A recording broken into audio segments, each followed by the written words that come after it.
Slowly, Gregor pulled open the door, which parted to reveal the intrigued expression of Professor Glade, halfway through blowing a bubble with her gum. Not even up there 10 minutes and excitement follows. Seems you're going to be an interesting co-worker, Mr. Fletcher. The position hasn't been formalized yet. Then heaven help us once you're here officially. We just caught someone trying to sneak inside, and after a bit of pressing, the guy admitted he's here for a vampire named Fred. Timmons went sniffing around outside. He's pretty sure our uninvited visitor followed you across campus. With a twist of his wrist, September's sword vanished, leaving behind a look of consternation that tried and failed to mar his fayish features. Found so soon? No one should know of your arrival this evening. Only Hellebore, the headmaster, and I were aware of the night we'd visit. Maybe he was tracking by scent?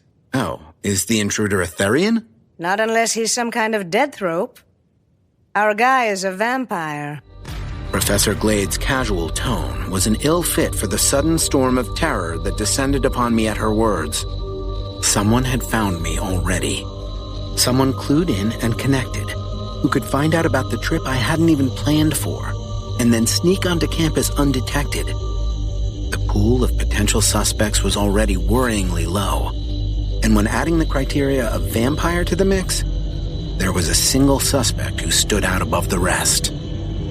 Quinn must have found me yet again, and worse, was all alone with an unsuspecting professor. I all but flew down the hall, Gregor struggling to keep up. Speed was just about the only physical front where I had an advantage on my bodyguard, but it was an issue that rarely came up. In truth, I have no idea what sort of notion was in my head to drive me toward Quinn, except that when he was left to his own devices, someone I cared about often came close to death. First, he'd gotten Asha in the car bomb before my wedding.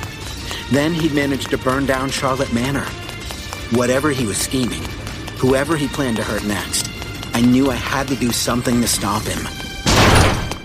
But when I burst through the stairwell's exit on the first floor, my sire was nowhere to be seen. Only Professor Timmons, towering over a pale male who appeared to be in his early 20s.